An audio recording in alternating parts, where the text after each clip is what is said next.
আসসালামু আলাইকুম। সর্বশেষ আপডেট বাংলা সংবাদে আপনাদের স্বাগত। আগামী ফেব্রুয়ারিতে ত্রয়োদশ জাতীয় সংসদ নির্বাচনের ঘোষণা দিয়েছেন প্রধান উপদেষ্টা ডক্টর মোহাম্মদ ইউনূস। এতে জনমনে নির্বাচনের অনিশ্চয়তা কেটে গেলেও পক্ষে বিপক্ষে চলছে নানা সমীকরণ। দ্রুত নির্বাচন না হওয়ার ব্যাপারে যেমন সক্রিয় রাজনীতি দেখা যাচ্ছে, একইভাবে নির্বাচন আদায় করে নিতেও রাজনৈতিক দলগুলো তৎপর। এমন বাস্তবতায় রাজনৈতিক বিশ্লেষকদের ধারণা, ভোটের খসড়া এলেও নির্বাচন কেন্দ্রিক জটিলতার অবসান হয়েছে এমনটি ধারণার অবকাশ নেই। এর সঙ্গে জুলাই সনদের স্বাক্ষর নিয়েও তৈরি হয়েছে সংশয়। রাজনীতি, নির্বাচন ও জুলাই সনদ, কোন পথে বাংলাদেশ? জানিয়ে দেব বর্তমান পরিস্থিতি নিয়ে আমাদের হাতে থাকা সর্বশেষ আপডেট সংবাদ। শুরুতেই শিরোনাম। নির্বাচনের পরেই বিদায় নেব জানালেন আইন উপদেষ্টা। জামায়াত এনসিপির সঙ্গে দূরত্ব বাড়ছে ইউনূস সরকারের। আগামী বছর ফেব্রুয়ারিতে হবে নির্বাচন, ঘোষণা ইউনূসের। এদিকে উভয় পক্ষে পিয়ারের দাবিতে আন্দোলনের হুঁশিয়ারি জামায়াত ইসলামীর।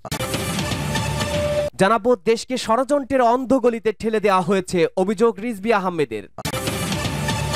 এরপরেই থাকবে ভালো নির্বাচন আয়োজনে এবি পার্টির 9 দফা প্রস্তাব। জানাবো দেশকে আর তাবেদার রাষ্ট্র বানাতে দেব না বলেছেন চরমোনাই পীর। এবং সর্বশেষ জানাবো ডাকসু ইস্যুতে বিভক্তি, দুর্বল হচ্ছে এনসিপি। শুনছিলেন গুরুত্বপূর্ণ আপডেট বাংলা সংবাদগুলোর শিরোনাম, এবারে বিস্তারিত। নির্বাচনের পরেই বিদায় নেব জানালেন আইন উপদেষ্টা। জামায়াত ও এনসিপির সঙ্গে দূরত্ব বাড়ছে ইউনূসের। আগামী বছর ফেব্রুয়ারিতে হবে নির্বাচন, ঘোষণা করেছেন অধ্যাপক ডক্টর মোহাম্মদ ইউনূস। ছাত্র জনতার তুমুল আন্দোলনের মুখে গত বছরের 5 আগস্ট দেশ ছাড়েন সাবেক প্রধানমন্ত্রী স্বৈরাচার শেখ হাসিনা। ছাত্রদের আগ্রহে নোবেলজয়ী মোহাম্মদ ইউনূসের নেতৃত্বে গঠিত হয় অন্তর্বর্তী সরকার। যদিও ছাত্রদের গড়া দল জাতীয় নাগরিক পার্টি বা এনসিপির সঙ্গে ইউনূসের সম্পর্ক ক্রমশ খারাপ হচ্ছে। বিভিন্ন মহলে বলা হচ্ছে ইউনূস লন্ডন উড়ে গিয়ে বিএনপির ভারপ্রাপ্ত চেয়ারম্যান তারেক রহমান তথা খালেদা জিয়ার পুত্রের সাথে দেখা করেই ত্রয়োদশ জাতীয় সংসদ নির্বাচনের দিনক্ষণ ঘোষণা করেন, যা ছাত্ররা ভালোভাবে নেয়নি। তারা বর্তমানে নির্বাচন বিরোধী এবং সংস্কারের পক্ষে। যদিও আইন উপদেষ্টা আসিফ নজরুল জানিয়ে দিলেন নির্বাচন নিয়ে সরকার দৃঢ় প্রতিজ্ঞ। তিনি বলেন আগামী ফেব্রুয়ারিতেই জাতীয় নির্বাচন অনুষ্ঠিত হবে, এরপর অন্তর্বর্তী সরকার বিদায় নেবে। মঙ্গলবার ঢাকার সচিবালয়ে সাংবাদিকদের মুখোমুখি হয়ে আইন উপদেষ্টা বলেন নির্বাচনের দায়িত্ব সরকারের, কোনো দলের নয়। নির্বাচনের বিষয়ে সরকার দৃঢ় প্রতিজ্ঞ।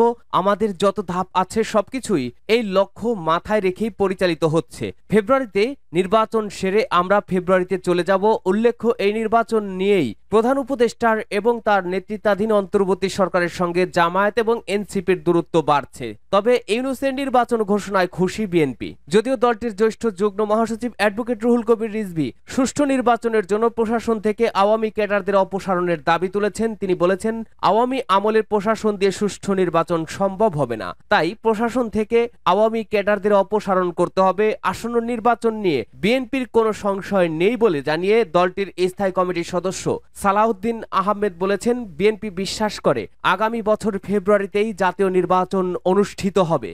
উভয় পক্ষে পিয়ারের দাবিতে আন্দোলনের হুঁশিয়ারি জামায়াতের। নতুন বাংলাদেশ গঠনে এরই মধ্যে জুলাই সনদের খসড়া চূড়ান্ত করেছে জাতীয় ঐক্যমত্য কমিশন। এরপর তা রাজনৈতিক দলগুলোর কাছেও পাঠিয়ে দিয়েছে কমিশন। তবে পিয়ার, সংখ্যানুপাতিক পদ্ধতি সহ সংবিধান পরিবর্তনের সঙ্গে যুক্ত গুরুত্বপূর্ণ কয়েকটি প্রস্তাব নিয়ে বড় রাজনৈতিক দলগুলোর মধ্যে মতানৈক্য রয়েছে।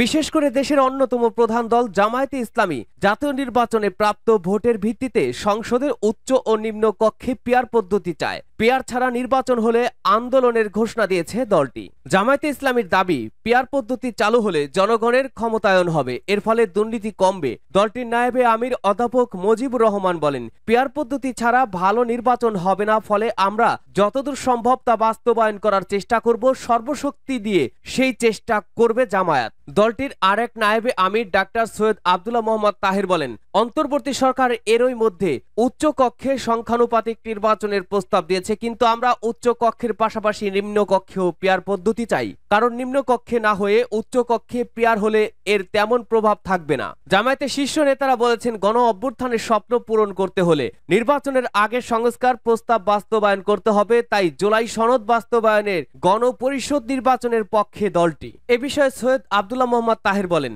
ঐক্যমত্য হওয়ার সংস্কার প্রস্তাবগুলোকে আইনগত ভিত্তি দিতে হবে। এই সংস্কারের ভিত্তিতেই ভোট হতে হবে। সংস্কার বা পরিবর্তন ছাড়া আওয়ামী লীগের আমলের মতো নির্বাচন হলে দেশ আগের মতো জাহিলিয়াতের দিকে চলে যাবে। দেশকে ষড়যন্ত্রের অন্ধ গলিতে ঠেলে দেওয়া হয়েছে, অভিযোগ রিজভী আহমেদের। বিএনপির সিনিয়র যুগ্ম মহাসচিব রুহুল কবির রিজভী বলেছেন, এই দেশকে আবারও ষড়যন্ত্রের অন্ধ গলিতে ঠেলে দেওয়া হয়েছে। বিগত 16 বছর ধরে 75 সালের পতিত ফ্যাসিবাদ নতুন রূপে ক্ষমতাসীন হয়েছে। দেশ শাসন করছে দুঃশাসন, গুপ্ত হত্যা, বিরোধী রাজনীতিকে ধ্বংসের চেষ্টা, সংবাদপত্রকে পদদলিত করা ও ভিন্ন মতের রাজনীতিকে দমনের মাধ্যমে। বুধবার নয়াপল্টনে দলের কেন্দ্রীয় কার্যালয়ে এক সংবাদ সম্মেলনে তিনি এসব কথা বলেন। সাম্রাজ্যবাদী ও আধিপত্যবাদী শক্তি বাংলাদেশের মানচিত্র ধ্বংসের চেষ্টা করছে অভিযোগ করে রুহুল কবির রিজভী বলেন, আমাদের এখনো কাজ শেষ হয়ে যায়নি, গণতন্ত্র এখনো পুনরুদ্ধার হয়নি। সেই গণতন্ত্রকে পুনরুদ্ধারের জন্য আমাদের হয়তো আরো বিপদ সংকুলন পথ অতিক্রম করতে হবে। এ কারণে আমাদের দলের সব পর্যায়ের নেতাকর্মী ও জাতীয়তাবাদী শক্তি প্রস্তুত। তিনি বলেন, আমাদের অবাধ সুষ্ঠু নির্বাচন এখনো নিশ্চিত হয়নি। আমরা নানা ধরনের চক্রান্তের কথা শুনি, নানা ধরনের মাস্টার প্ল্যানের কথা শুনি। এই বিএনপি নেতা বলেন, ছাত্র জনতার আন্দোলনের ধারাবাহিকতায় বিএনপির ভারপ্রাপ্ত চেয়ারম্যান তারেক রহমান আন্দোলনকে সুসংগঠিত করেছেন, তবে গণতন্ত্র এখনো ফিরে আসেনি। ভালো নির্বাচন আয়োজনে এবি পার্টির 9 দফা প্রস্তাব। ভালো নির্বাচন আয়োজনে প্রধান নির্বাচন কমিশনার সিসি এম নাসির উদ্দিনের কাছে 9 দফা প্রস্তাবনা দিয়েছে এবি পার্টির চেয়ারম্যান মুজিবুর রহমান মঞ্জু।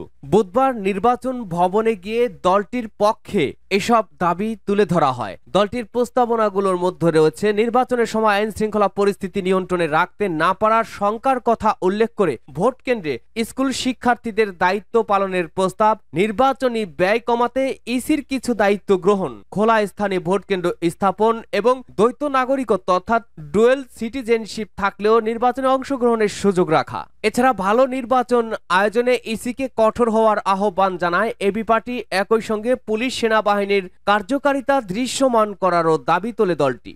দেশকে আর তাবেদার রাষ্ট্র বানাতে দেব না বলেছেন চরমোনাই পীর। ইসলামী আন্দোলন বাংলাদেশের আমির মুফতি সৈয়দ মোহাম্মদ রেজাউল করিম চরমোনাই পীর বলেছেন, যেন তেন নির্বাচনের মাধ্যমে দেশকে আর তাবেদার রাষ্ট্র বানাতে দেব না। এখনো মৌলিক সংস্কার ও বিচার এবং লেভেল প্লেইং ফিল্ড তৈরি হয়নি। এই সময় কিসের নির্বাচন করবেন? যারা স্বৈরাচার বিরোধী আন্দোলনে মরেছে তাদের মায়েদের কি জবাব দেবেন? তিনি বলেছেন, আমরা ছেলেহারা মায়েদের আর কান্না দেখতে চাই না, অবিলম্বে তাদের বিচার দেখতে চাই। বর্তমান সরকার জনগণের ভোটে নির্বাচিত নয়। তারা সংস্কার ও বিচারের আশ্বাস দিয়েছিলেন। বিচার ছাড়া এখন নির্বাচন দিয়ে সরে গেলে জাতির কাছে কি জবাব দেবেন? অতীতে বহু মা সন্তান হারা হয়েছে, দেশ দুর্নীতিতে বিশ্ব চ্যাম্পিয়ন হয়েছে। আয়নাঘরের মতো টর্চার ছেল তৈরি করে দেশে তাণ্ডব সৃষ্টি করা হয়েছে। দেশের স্বার্থ জলাঞ্জলি দিয়ে দেশ বিরোধী বহু চুক্তি করা হয়েছে। আমরা সেই অবস্থায় আর ফিরে যেতে চাই না। চরমোনাই পীর আরো বলেন, আমরা রাস্তায় নেমেছি দেশ গড়ার জন্য, আমাদের গুলির ভয় দেখিয়ে লাভ নেই। আমরা মানবতার জন্য কাজ করে সরকারি সুবিধা ভোগ ও এমপি হওয়ার জন্য রাজনীতি করি না। যারা আমাদের গালি দিচ্ছেন তাদের বলবো, আমরা যে কথাগুলো বলছি তা আমাদের নিজেদের স্বার্থে বলছি না। আমরা চাই আমাদের দেশ স্বপ্নের দেশে পরিণত হোক। যারা দেশের জন্য রাজনীতি করেন তাদের আহ্বান জানাবো, দেশকে গড়ুন, মানবতার কল্যাণে কাজ করুন। এখন দেশ গড়ার সুবর্ণ সুযোগ এসেছে। ডাকসু ইস্যুতে বিভক্তি, দুর্বল হচ্ছে এনসিপি। আওয়ামী লীগ সরকারের বিরুদ্ধে গণ অভ্যুত্থানের নেতৃত্ব দেওয়া শিক্ষার্থীদের প্ল্যাটফর্ম বৈষম্য বিরোধী ছাত্র আন্দোলনের শিক্ষার্থীদের মধ্যে নতুন করে বিভেদ দেখা যাচ্ছে ঢাকা বিশ্ববিদ্যালয়ের কেন্দ্রীয় ছাত্র সংসদ বা ডাকসু নির্বাচন ঘিরে। প্ল্যাটফর্ম থেকে আসা শিক্ষার্থীদের মধ্য থেকে এবার 3টি ভিন্ন ভিন্ন প্যানেল থেকে প্রার্থী দেওয়া হয়েছে। এমন পরিস্থিতিতে দলের অমতে প্রার্থী হওয়ায় জাতীয় নাগরিক পার্টি বা এনসিপির যুগ্ম সদস্য সচিব মাহিন সরকার দল থেকে বহিষ্কার হয়েছেন।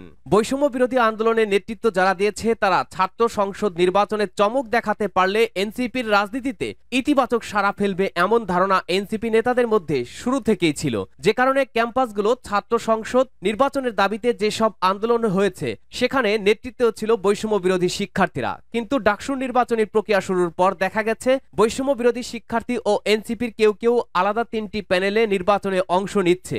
এতে অন্তত এটি স্পষ্ট হচ্ছে যে একদিকে যেমন নিজ দলের উপরে নিয়ন্ত্রণ হারাচ্ছে এনসিপি, অন্যদিকে অভ্যুত্থানের নেতৃত্ব দেওয়া শিক্ষার্থীদের মধ্যে মাত্র 1 বছরের ব্যবধানে বিভেদ আরও স্পষ্ট। তবে কোন দল বা বিরোধী হিসেবে না দেখে একে গণতন্ত্রের সৌন্দর্য হিসেবে দেখছে এনসিপি। রাজনৈতিক বিশ্লেষকরা বলছেন, যে কোনো দলের মধ্যে ঐক্য ধরে রাখতে হলে অনেকগুলো শর্তের প্রয়োজন হয়, যেটি এনসিপি ও বৈষম্য বিরোধী ছাত্র আন্দোলনের নেতৃত্বের মধ্যে না থাকায় ছাত্র সংসদ নির্বাচন ঘিরে বিরোধ ও বিভেদ বাড়ছে অভ্যুত্থানের নেতৃত্ব দেওয়া শিক্ষার্থীদের মধ্যে।